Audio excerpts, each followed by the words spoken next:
22-member committee on public enterprises announced. MP Dr. Rajitha Senaratne arrives at the Presidential Commission probing the April 21st attacks. Russia, China and Iran hackers target Trump and Biden, says Microsoft.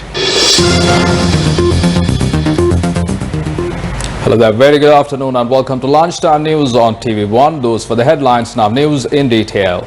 A 22-member committee on public enterprise, also known as COPE, was named in Parliament today.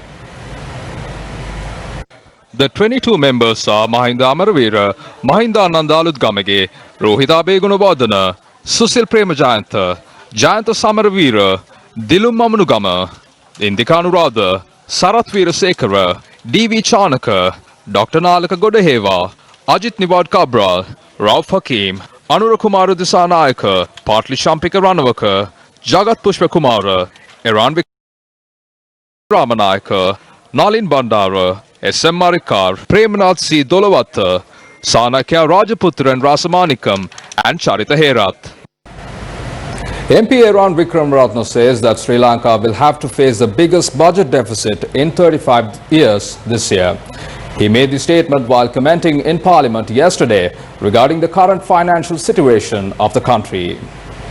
Under the previous government, Sri Lanka achieved an improved fiscal position after several years. The budget deficit was kept at 5.3% of GDP, the lowest level since 1977. By the end of 2019, it had started to deteriorate. And one of the main reasons it had started to deteriorate is because of the government's irresponsible statements in the run-up to the election on taxes, and the fiscal position has deteriorated. Situation has got progressively worse in 2020. Government revenue has declined by 28% compared to 2019. Recurrent expenditure has increased by 10%. The budget deficit has increased by 41%. Capital expenditure has reduced by 44%. And government debt has increased by 1,000 billion in just 6 months, rising from 13,000 billion to over 14,000 billion from January to June in 2020. As the year progresses, the additional cost of a 10% increase in government staff cadre, the import ban will start to hit government revenue in the second half. Corporate taxes will be sharply down, and Sri Lanka should prepare for its worst budget deficit in 35 years. State Minister of Road and Other Infrastructure Facilities, Nimal Lansa, engaged in an inspection tour at the Maganagum office in Paliagudda today.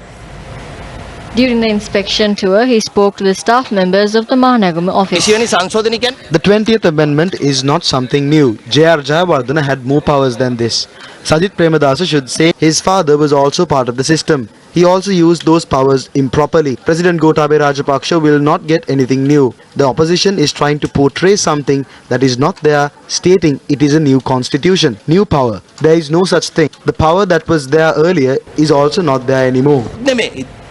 A media briefing was held yesterday at the office of the United National Party in Kalutara. Ranil Wickramasinghe Matituma. When Ranil Wickramasinghe took over the UNP, I was one person who worked hard for him. But I am worried now. No matter what we say, we must listen to the mandate of the people. We witnessed it in the recent election. Api Ranil Wickramasinghe Nayakatumage paw tamai karagahuwe. This result gives us a message that Ranil Wickramasinghe should go home. I worked hard for him, but now I feel ashamed about myself. In the working committee, I suggested that we should elect Karu Jayasuriya as the leader. 6 or 7 other people have also stepped up for the position of the leader. But I think it's better to elect Karu Jayasuriya together with others who have stepped up for the leadership and to create a community and to go into the society with a positive outlook. They should go to the people and show their talents to the people, and the real leader will emerge from there.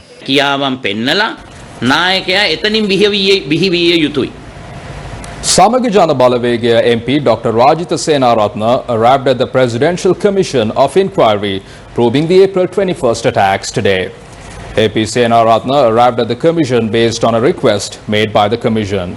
He arrived at the commission on several previous occasions to provide statements with regard to the April 21st attacks. Moving along, an incident of a truck sinking while crossing a bridge along the Anuradhapura-Puttalam main road has been reported. Our correspondent said that the bridge has been heavily damaged due to the incident that occurred at around 4:30 this morning.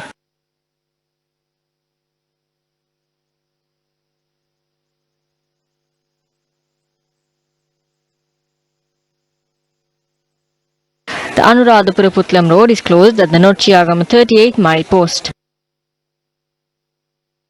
Accordingly, the police requested the motorists to use alternative routes.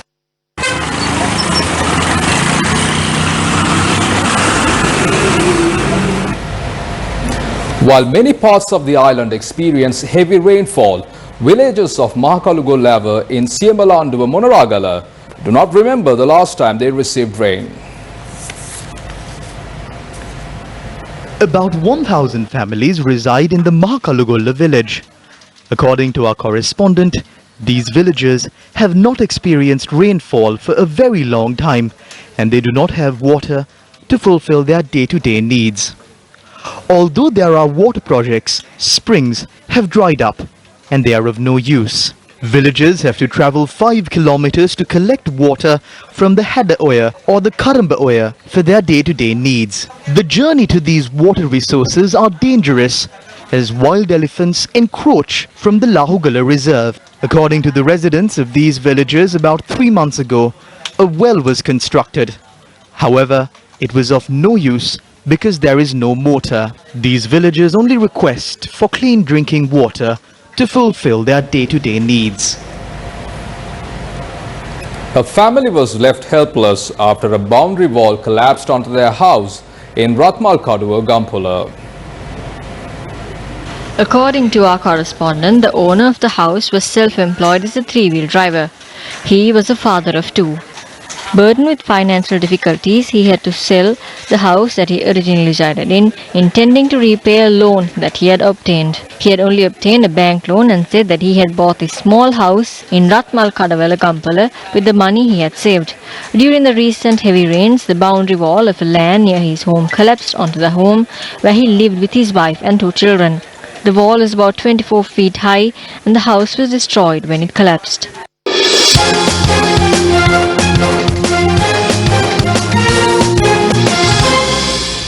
Finally, in your sports news, Cricket South Africa's board and senior executives, including acting CEO Gugandri Govinda, have been instructed to step aside by the South African Sports Confederation and Olympic Committee, which is the controlling body for all high-performance sports in South Africa. The controlling body for all high-performance sport in South Africa, also known as SASCOC, will now appoint a task team to conduct an investigation into the affairs at Cricket South Africa. The panel will make findings and recommendations to SASCOC and Cricket South Africa's Members Council within 1 month of the finalization of the members of the task team, which means there is no one in charge of the operational running of cricket in South Africa. SASCOC took the decision unanimously at a board meeting on Tuesday because of what is said are the many instances of maladministration and malpractice at Cricket South Africa, which had brought cricket into disrepute. Whether SASCOC's actions constitutes government interference that goes against the ICC's code of conduct is yet to be determined. The SASCOC has taken action following at least 9 months of CSA in crisis, dating back to December last year, when former CEO Thabang More was suspended. More was fired last month on the basis of forensic report, which revealed acts of serious misconduct. This leaves cricket in South Africa at an uncertain juncture, with no fixtures finalized for the upcoming season, which is due to start imminently. Neither domestic nor international matches have been released, with South Africa's borders still closed because of the coronavirus pandemic and a lockdown still in place. As of now, this will not affect South African players' participation at the IPL or other competitions.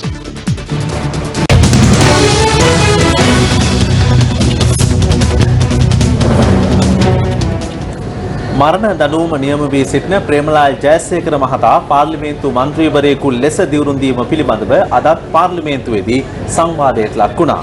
අද ඒ පිළිබඳව යලිත් ප්‍රශ්න කළේ විපක්ෂ නායක සජිත් ප්‍රේමදාස මහතාය. 1982 සෙල්වරාජා යෝගචන්ද්‍රන් එහෙමත් නැත්නම් කුට්ටිමනි නමින් හිටපු පාර්ලිමේන්තු මන්ත්‍රීවරයා ද්‍රවිඩ එක්සත් විමුක්ති පෙරමුණ විසින් ටෙලෝ සංවිධානයේ නායකයා හැටියට පාර්ලිමේන්තු මන්ත්‍රීවරයෙක් හැටියට නම් කරනු ලැබුවා.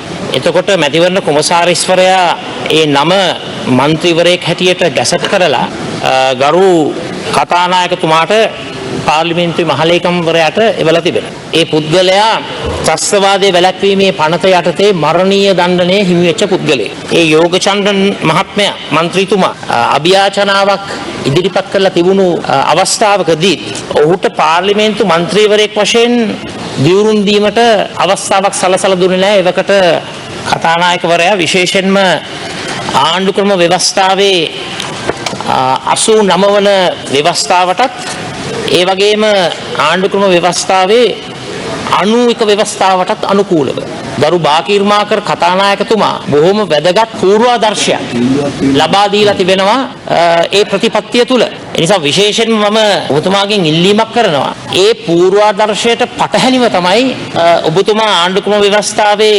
89 වන ව්‍යවස්ථාවත් ඒ වගේම ආණ්ඩුක්‍රම ව්‍යවස්ථාවේ 91 වන ව්‍යවස්ථාවත් උල්ලංඝනය කරමින් මේ දින කිහිපයකට පෙර ඒ තීන්දුව ඔබතුමා අරගෙන තිබෙනවා. ඇයි ඒ පූර්වාදර්ශය ක්‍රියාත්මක කරන්නට ඔබතුමා කටයුතු නොකරන්නේ? ඔබතුමාගත්තු තීන්දුවෙන් මට හැඟී යන ආකාරයට 89 වන ව්‍යවස්ථාවත් 91 වන ව්‍යවස්ථාවත් ඔබතුමාගේ තීන්දුව මත උල්ලංඝනය වෙලා තිබෙනවා කියන එක මම කනගාටුවෙන් ප්‍රකාශ කරන්නට ඕන.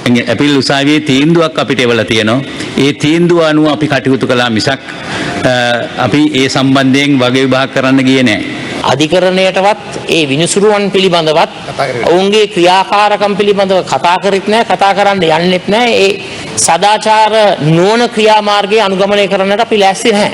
89 වෙනි ව්‍යවස්ථාවටත් 91 වෙනි ව්‍යවස්ථාවටත් වැඩිය ඉහළින් තියෙන තවත් ව්‍යවස්ථාවක් අපි නොදන්න ව්‍යවස්ථාවක් තියෙනවද මේ රටේ? කාරි බණ්ඩාරනායක මැතිණියට විරුද්ධව ගෙනාපු විභාගය ඒක මෙතෙන්ට අදාළ නෑ නේ ගරු මන්ත්‍රීතුමා. අපි මේ වෙන ප්‍රශ්නයක් ගැන කතා කරන්නේ. ඔබතුමා මේ සභාව නොමග ගෙනියන්නයි මේ උත්සාහ කරන්නේ. සභාව වෙනත් මාර්ගයක ගෙනියන්නයි උත්සාහ කරන්නේ. නෑ මම කියන්නේ මන්ත්‍රීවරේ දියුරුම් දීම පාර්ලිමේන්තුවට අයිති වැඩක්. It's a matter for parliament. මේ තර්ක ගෙනීමේ ක්‍රමවේදය සම්පූර්ණ වැරදි. නමුත් අපේ මන්ත්‍රීතුමාගේ අයිතිවාසිකම් මේ යලි යලි නැති බව ප්‍රකාශ කිරීම ඉවත් කරන ලෙස හැන්සාඩ් වාර්තාවෙන් ඉවත් කරන ලෙස අපේ මන්ත්‍රීවරයාට තිබෙන අයිතිවාසිකම් නෑ ඒක කරන්න පුළුවන්. You have no right to convert to deprive the MP of his rights. අපේ අදහස් එහෙම හැන්සාඩ් වාර්තාවෙන් මකලා දමන්න හැකියාවක් නැහැ. මම බොහොම වැදගත් තීන්දුවක් ඉදිරිපත් කරේ. தற்போது கிடைத்த செய்தி ஒன்று மரண தண்டனை விதிக்கப்பட்டுள்ள பிரேமலால் ஜெயசேகர பாராளுமன்ற உறுப்பினராக பதவி பிரமாணம் செய்தமை தொடர்பில் இன்றும் பாராளுமன்றத்தில் வாத பிரதிவாதங்கள் இடம்பெற்றன. இதன்போது எதிர்க்கட்சித் தலைவர் சஜித் பிரேமதாஸ் அவர்கள் பல விடயங்களை கவனத்திற்கு கொண்டு வந்திருக்கிறார். 1982 ஆண்டு குட்டிமணி என்று அழைக்கப்படுகின்ற செல்வராசா யோகச்சந்திரன் டெலோ இயக்கத்தினுடைய தலைவராக பாராளுமன்ற உறுப்பினராக பெயரிடப்பட்டிருந்ததாக இதன்போது சஜித் பிரேமதாஸ் தெரிவித்தார். அத்தோடு தேர்தல்கள் ஆணைக்குழு இது தொடர்பான வர்த்தமானியை பிரசுரித்து சபாநாயகர் பாராளுமன்ற செயலாளருக்கு 1982 ஆண்டளவிலே அனுப்பியதாகவும் அதே நேரத்தில் பயங்கரவாத தடுப்பு சட்டத்தின் கீழ் மரண தண்டனை விதிக்கப்பட்டு மேன்மேலோயீடு செய்திருந்த நிலையிலேயே குட்டிமணி என்று அழைக்கப்படுகின்ற செல்வராசா யோகச்சந்திரன் பாராளுமன்ற உறுப்பினராக பதவி பிரமாணம் செய்வதற்கான வாய்ப்பு அந்த காலகட்டத்திலே சபாநாயகராக செயற்பட்ட பாக்கீர் மாகாரினால் வழங்கப்படவில்லை என்கின்ற விடயத்தினை இதன்போது எதிர்க்கட்சித் தலைவர் சஜித் பிரேமதாஸ் தெரிவித்திருந்தார். அத்தோடு அரசியலமைப்பினுடைய 89 ஆண்டு அரசியலமைப்பு 91 ஆண்டு அரசியலமைப்புக்கு அமைய இதற்கான வாய்ப்பினை சபாநாயகர் பாக்கீர் மாகார் அந்த காலத்திலே வழங்கவில்லை என்பதை அவர் தெரிவித்திருந்தார். அத்தோடு இதனை ஒரு சிறந்த முன்னுதாரணமாக கொள்ள வேண்டும் என்கின்ற ஒரு விடயத்தினையும் எதிர்க்கட்சித் தலைவர் சஜித் பிரேமதாஸ் இதன்போது தெரிவித்திருந்தார். அத்தோடு தற்பொழுது 89 ஆண்டு 91 ஆண்டு அரசியலமைப்பை மீறுகின்ற ஒரு செயற்பாடு நாடாளுமன்றத்தில் இடம்பெறுவதாக எதிர்க்கட்சித் தலைவர் சஜித் பிரேமதாஸ் தெரிவித்திருக்கிறார். ஆகவே இதன்போது கருத்து தெரிவித்த சபாநாயகர் மஹிந்த யாப்பா அபேவர்தன மேன்முறையீட்டு நீதிமன்றத்தினுடைய ஒரு தீர்மானத்தினுடைய அடிப்படையிலேயே இந்த நடவடிக்கை எடுக்கப்பட்டதாக அவர் தெரிவித்திருக்கிறார். அதன்போது எதிர்க்கட்சித் தலைவர் சஜித் பிரேமதாச 89ஆம் ஆண்டு 91ஆம் ஆண்டு அரசியலமைப்பை விட உயர்ந்த அரசியலமைப்பு ஒன்று எங்கேனும் இருக்கிறதா என்கின்ற விடயத்தை தெரிவித்திருந்தார். இதன்போது கருத்து தெரிவித்த வெளிவிவகார அமைச்சர் தினேஷ் குணவர்தன் அவர்கள் தமது பாராளுமன்ற உறுப்பினருக்கு இருக்கின்ற உரிமையின்படி அவரை செயற்படுவதற்கு அனுமதிக்க வேண்டும் என்கின்ற விடயத்தினை தெரிவித்திருக்கிறார். ஆகவே 89ஆம் ஆண்டு 91ஆம் ஆண்டு அரசியலமைப்புக்கு அமைய சபாநாயகராக செயற்பட்ட பாக்கீர் மாக்கார் அவர்கள் முன்னெடுத்த அந்த செயற்பாடு தற்பொழுது முன்னெடுக்கப்பட வேண்டும் என்கின்ற விடயத்தினை எதிர்க்கட்சித் தலைவர் சஜித் பிரேமதாச இன்றைய தினம் சபையிலே வலியுறுத்தியிருக்கிறார். In news just in, opposition leader Sajith Premadasa questioned the swearing in of death row convict Premalal Jayasekara in Parliament. Opposition leader Sajith Premadasa said that Articles 89 and 91 of the Constitution have been breached by allowing death row convict Premalal Jayasekara to be sworn in as a member of Parliament. He pointed out that former Speaker Bakir Makar had set a precedent on the matter by disallowing a previous candidate elected to Parliament after he was convicted of an offence. The Speaker responded to the statement by saying that the action was taken based on the decision of Court of Appeal. Minister Dinesh Gunawardena requested the Speaker to remove this debate from the Hansard.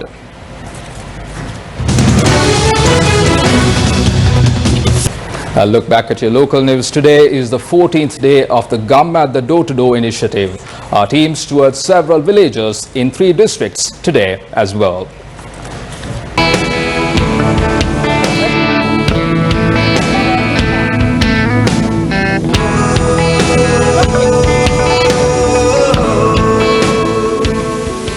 Our Gum at the teams visited the Putlam, Vaunia and Mathura districts, travelling from house to house in many villages to inquire into the plight of the people in rural Sri Lanka.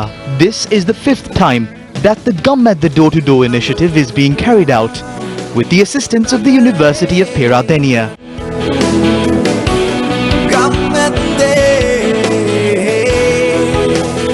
The team that visited the Putlam district this morning toured the villages of Adigama, Galkulia and other villages falling under the purview of the Mahakumbuk Kadavela Divisional Secretariat. The biggest issue faced by these residents, according to them, is the threat of wild elephants. This morning the Gammat, the door-to-door team touring the Putlam district came to a very remote village called Mohoria. Now, why is this village important? Now, this village is one of the frontline villages constantly battered by the human-elephant conflict.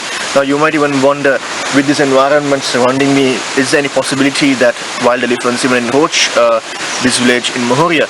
Let me show you the evidence. What you see here is a footprint of a wild elephant that came into this garden just last night. That's several hours ago. Took away most of the things, destroyed several plants, had a good meal here at the expense of the farmers, and then went on their merry way back into the jungle. Now what these people say is they don't have an issue with the wild elephants. What they have issue is with these wild elephants coming into their farmlands because there is no proper electric fence keeping the elephants away from the farmlands and keeping them in their own forest reserve. They blame the authorities for failing to take necessary action to protect the elephants as well as the humans alike. The team that visited the Mathura district toured the Gehigaspa, Siambalagoda village. From that village, they crossed the Nilvala river to reach Velian Kandurata.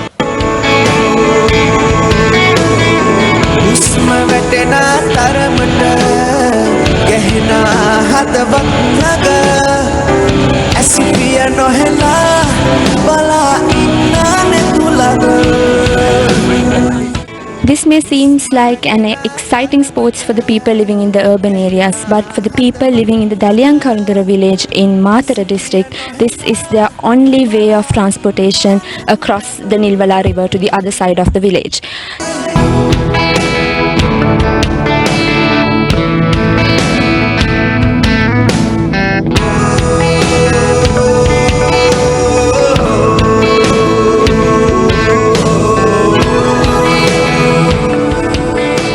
From that, we bring to a close this edition of Lunchtime News on TV1. For details of these stories and much more, simply log on to our website www.newsfirst.lk. For the Newsfirst team, I'm Martin Satyanesan along with producer Senita Sena Naika.